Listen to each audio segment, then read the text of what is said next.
do in chapter 7 is I actually kind of combined 7:1 and 7:2.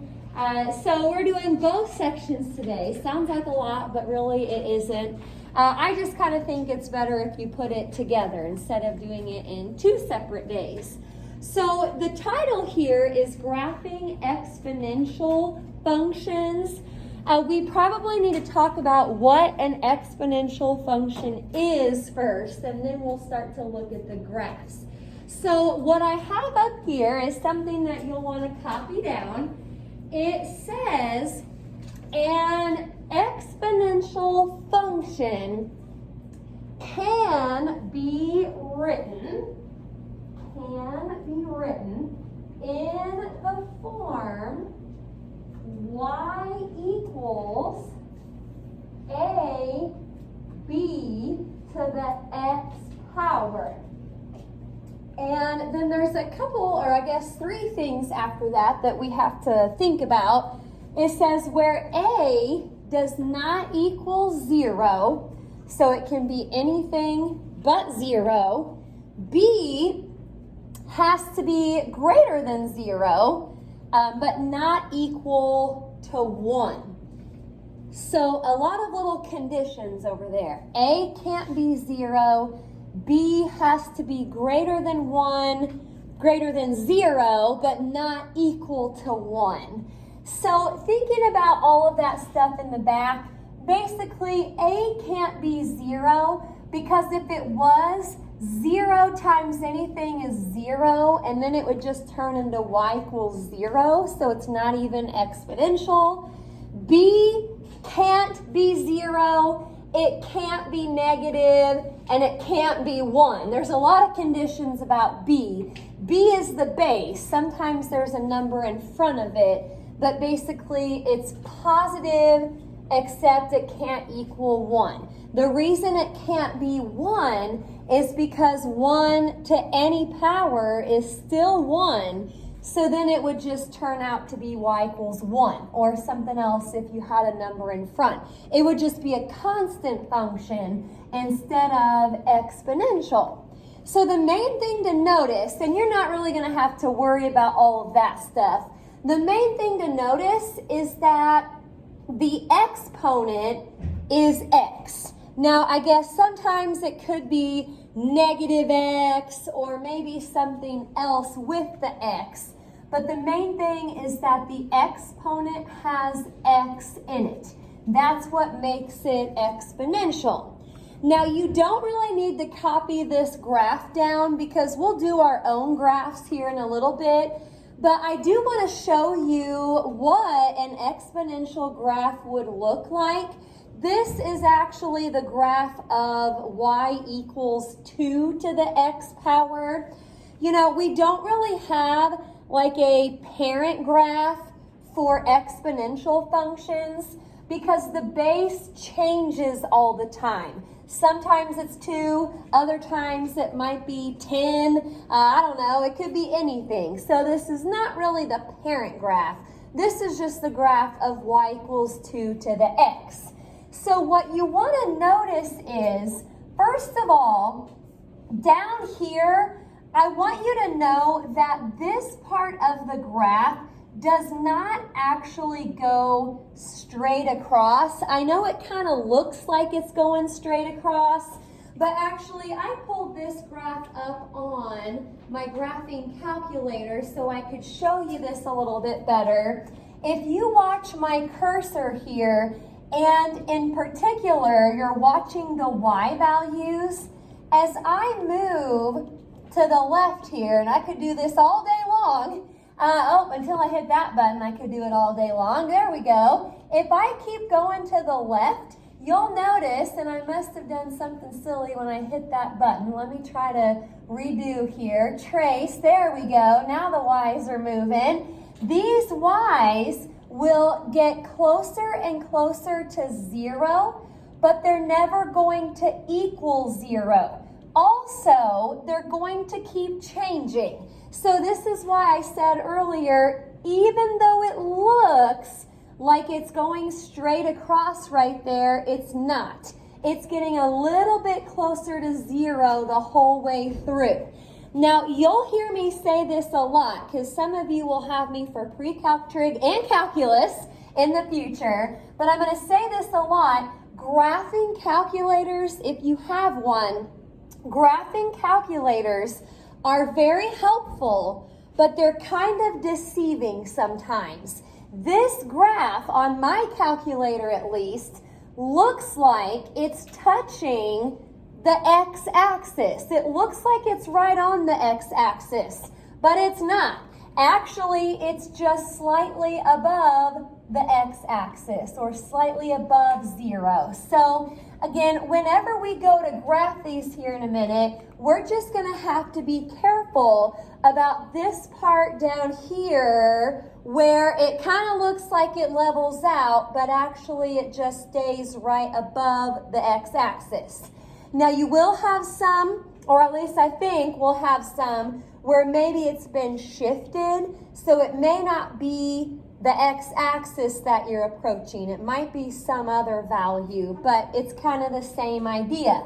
Now, as you move over here, if you've ever heard the term, it's growing exponentially, what happens is your points go up a little bit down here toward the bottom, but once you make your way to all of these other x's, it starts to go up at a much faster rate. That is growing exponentially. Now, you will want to put arrows on both ends to show that it goes on forever. But there will be some little things that I'm kind of picky about, and it's especially down here where you have to kind of keep it right above a particular value. So we'll go through some of that with our examples. Okie dokie, so finally we're here. We're going to graph some of our own. And the first one says, I kind of put the directions with the problem here. We need to graph f of x equals 3 to the x. F of x equals 3 to the x. Now, because this is kind of new to us, we haven't really done this before, we're going to go ahead and make a table on each problem so that we can plug in some x's and then see what we get back for y. Okay, and we'll probably just use the same x's on every problem.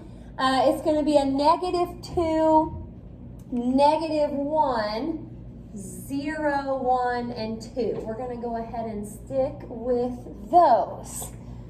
I'll give you a second to get your table started. Now on the board earlier, as you came in, I forgot to remind you, but as you came in it said make sure you have a calculator. The reason for that is this part right here. When we go to plug in the x's, we want to know what we get back for y. So actually some of this you could do in your head. Other parts you may want a calculator, but I'm going to start with this x value of -2. When I plug that in, it turns into 3 to the -2nd power. I'm going to type that in real quick. 3 to the whatever exponent button you usually use, go with that one. 3 to the -2nd should give you like a 0.1 repeating, so I don't really care how many places you keep. I kept a couple, and so like a 0.11. We'll have to estimate where some of these go on the coordinate plane. Okie doke. Plugging in a -1. If you have trouble doing exponents, let me know on your calculator. We've probably used it before. But 3 to the negative first. Remember that rule for negative exponents? That's actually the same as 1 over 3 to the positive first, which is 1/3, and that's a 0.3 repeating. Now, I'm not going to use my calculator on the rest of them. 3 to the 0 power, another exponent rule that we had a long time ago. Anything to the 0 power is 1. All right, 3 to the first is just 3. 3 to the second power is 9. We've got 5 points that we're going to put on our coordinate plane. Now, you're not going to need much room on bottom. You will need a little bit more room on top. If you want, you could count by 2s or maybe 3s if you don't have a whole lot of room on your paper. We're just doing, I think, 4 examples today, so hopefully you've got enough room. I just counted by 1s. Okie doke, I'll give you some time here to get that started. Just got to be able to go up to 9. That is our biggest y value. Okie doke. And like I mentioned, some of these you're going to have to kind of estimate. So, looking at the first point on the table, negative 2.1, basically. Negative 2.1. If you come here to negative 2.1, I mean, that's just going to be like slightly above 0. Just do your best for that. Not going to be perfect, but that's okay. Now, 0.3 would be a little bit above that. Now, it's kind of hard to do up here with the points being so big, but make it look maybe a little bit above the 0.11. Okie doke. The rest of them should be a little bit nicer. So 0, 1, 1, 3, and 2, 9. It's growing exponentially. So as you move out, it starts going up at a faster rate. So the area of the graph that I'm a little concerned about is right here where the points get kind of close together. So I usually kind of start down there when I go to connect them. And I like to kind of put my arrow there just so I keep everything where it needs to be.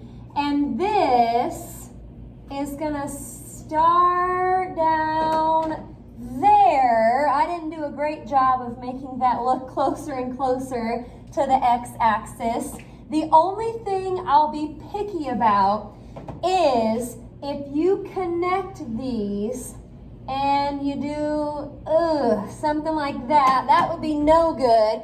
It does not dip below the x-axis. So don't do that on your paper. I got to erase that before it really freaks me out. I'm going to go back to what I had earlier. Yeah, that looks better. So that'll be our graph for 3 to the x power. Just as long as you don't dip below the x-axis, then that should be fine. Okie dokie. Any questions about the first one? All right. Just going to do a few more here. Now, example 2 has like the A and the B instead of just the base. We've got 3 times 2 to the x power. First of all, that is not the same as 6 to the x power. I know that's tempting, but if you think about, please excuse my dear Aunt Sally, exponents would come before multiplication. So you can't turn that into 6 to the x. Okay, my table is a little bit wider this time, just because I may try to show another step kind of in the middle where we're plugging everything in to make sure that you know what is happening. So I'll give you a chance to do this.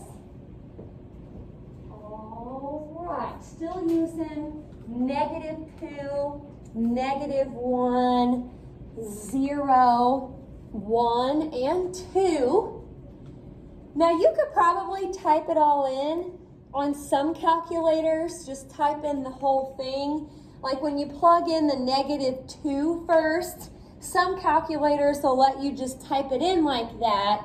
If you don't have parentheses, or I know some calculators, it's just kind of hard to use the parentheses. Here's what I would do first. Again, please excuse my dear Aunt Sally. I would do my exponent first. So that's something you can type in. 2 to the negative second power, that is a 0.25. So I kept the 3 out front and then simplified that to a 0.25. Now you can just multiply the 0.25 by 3 and it should give you back a 0.75. Okay, again, if you have trouble typing any of this in, let me know. Sometimes exponents are weird. Yes.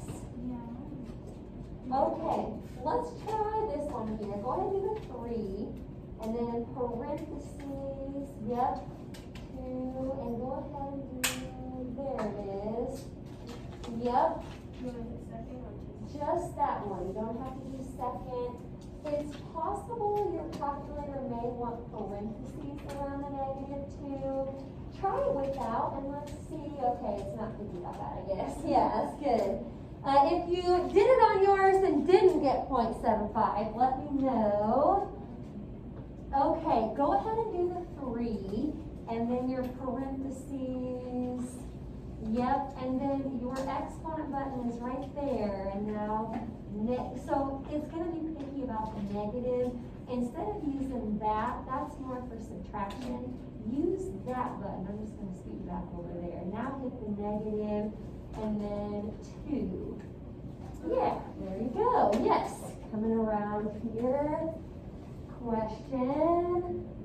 Okay, for this calculator, it might be better if you do like what I did up there, just the 2 to the negative second power first, and then multiply it by 3. Yes, I think that'll be your best bet. Coming around here.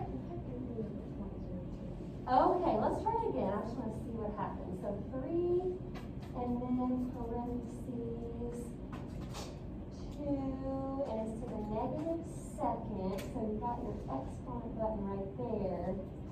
Let's see what happens. There we go. That'll work. All right, good stuff. I'm glad you guys are following along, trying it out on your calculators so we see if we have any issues. I'm going to catch up here in case you've already got some of this. Again, if it's hard to do the parentheses on your calculator, just do your order of operations. The exponent first, then multiply. That's kind of what I've got up here for each of those. Now, this graph does go up to 12. So if you don't have room to count by 1s, feel free to maybe count by 2s, maybe even 3s if you have to squeeze it in there. I try to avoid that if I can, so it's easier to graph the decimals. Sometimes those are trickier when you count by something other than 1. Just make sure if you do that, like if you count by 2s or 3s, label your axes. You really don't have to label when it's 1, so this is a lot here. You don't have to really label when you count by 1s. If it's something other than 1, that's when you'll want to label it. Okie doke. So -2, 0.75, that'll just be up kind of close to 1. -1, 1.5. Then the rest of these are nice. I've got 0, 3, 1, 6, and then 2, 12. So I'm gonna make sure I don't cross over the x-axis there. And I've already told you that this part doesn't go straight across. Technically, it's getting closer and closer the further out you get. I should also tell you this part up here Even though, like on mine, it kind of looks like I'm going straight up. It never goes perfectly straight up. You'll keep having points way up there for all the rest of those x's. It's just going to keep getting steeper and steeper the further out you go. Looking good. Any questions on that one? Not too bad. Got just a couple more here for you. So again, let me know if you have any calculator issues. Number 3. Oh boy, number 3. F of x equals -3 times 2 to the x. Actually, this looks familiar. This is the last problem, but just with a negative in front. So if you want to take a shortcut in your table, since the negative is in front like that, you could actually just take the y's from the last problem and make them negative. So forget all the work in the middle. The first y should be a -0.75, then a -1.5, then a 0 would give me back a -3. Last couple would be -6 and -12. Now, what usually happens to our graph when we have a negative in front? What usually happens, yes, it flips. Yeah, so that's kind of what I'm expecting here. When I go to graph these points and connect them, I'm expecting it to maybe look flipped. Alright, I'll give you a second to get your coordinate plane started. I probably left more room on top than I needed to. It's the bottom on this one that you'll want to leave a lot of room on. It goes down to -12. So just like the last problem, if you count by 2s or 3s or something different, make sure to label, well, -2, -0.75. It's kind of hard to do it with the big points up here, but make that close to -1, but not quite. Then -1, -1.5. Alrighty, 0, -3, 1, -6, 2, -12. Yes, this graph has been flipped. Now, I still need to watch right here where the points get closer together. Where they are closer together is where you should be approaching that value. It's the x-axis on this one again. It just looks upside down. So I'm going to be real careful right here to make sure that I don't go above the x-axis. Now, I believe for our last example today that we are shifted, maybe up or down, and that is going to change what we're approaching. It's been the x-axis on all 3 of these to start with, but if you go up or down, then you might be approaching something a little different. Okie dokie, I'll go ahead and put number 4 up here. Let me know if I'm going too quick. Now, last one, it's got 2 to the x plus 1 power. So x plus 1 is all in the power. But then there's another plus 1 outside. So 2 to the x plus 1 plus 1. We might have to think about this one a little bit. When we go to do our table, I'll show you a couple steps here. Steps that you might even want to use if you're typing this into your calculator. So I'm still using -2, -1, 0, 1, and 2. And here I go. If I plug in a -2, I want to show you what it looks like on my calculator first, but I may also have to talk about what it could look like on your calculator. All calculators are different. So, plugging in the -2, it's 2 to the -2 plus 1 power. Let me start there. 2 to the -2 plus 1 power. I have to use the right arrow to jump out of that before I hit, why did I do the negative? There we go. Before I hit plus 1. So it should be a 1.5. Now, not all calculators will move it up like that. If your calculator just puts this on the screen and then leaves it up to you to type in everything else, you're going to have to be really careful with this. You would need to put -2 plus 1 in parentheses to show your calculator that this whole thing here is the exponent, and then after you end the parentheses, hit plus 1.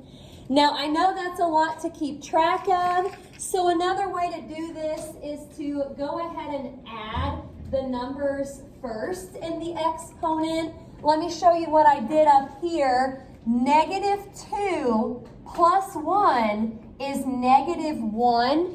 So if you simplify that part first and then just type that in, 2 to the -1st power should give you back a 0.5. Then you can add 1 and you get 1.5. So like I said, if you don't want to have to worry about all the parentheses and all that stuff, sometimes I don't like to do it that way, just take it one step at a time. -2 plus 1 is -1. From my calculator, 2 to the -1st is 0.5, and then 0.5 plus 1 is 1.5. All right, let's check the rest of them. Let me know if you're having trouble getting back the same numbers. This would be like 2 to the 0 power, which is 1. 1 plus 1 is 2. Okie dokie. Plugging in a 0. 0 plus 1 is 1. 2 to the 1st power is 2.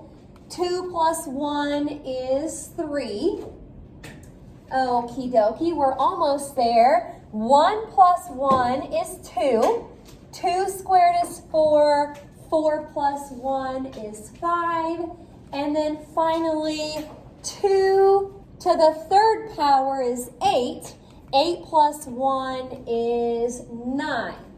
Now, I will say, when you go to connect these points, -2, 1.5, and then -1, 2, blah, blah, blah, make sure you look up here for a second. You're not approaching the x-axis on this one.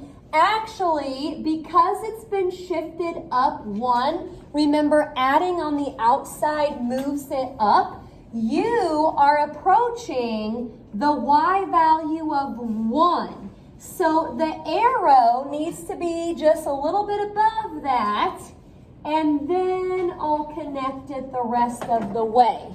So like on a test or a quiz, especially on something like this that's been moved up or down, you gotta really watch what number you're getting closer to. Okie doke. I'll leave that up there if you need it. The book, I didn't really like their problems because I kind of put it all together in one day. So you will need a piece of paper, but I'll bring this little bitty worksheet around.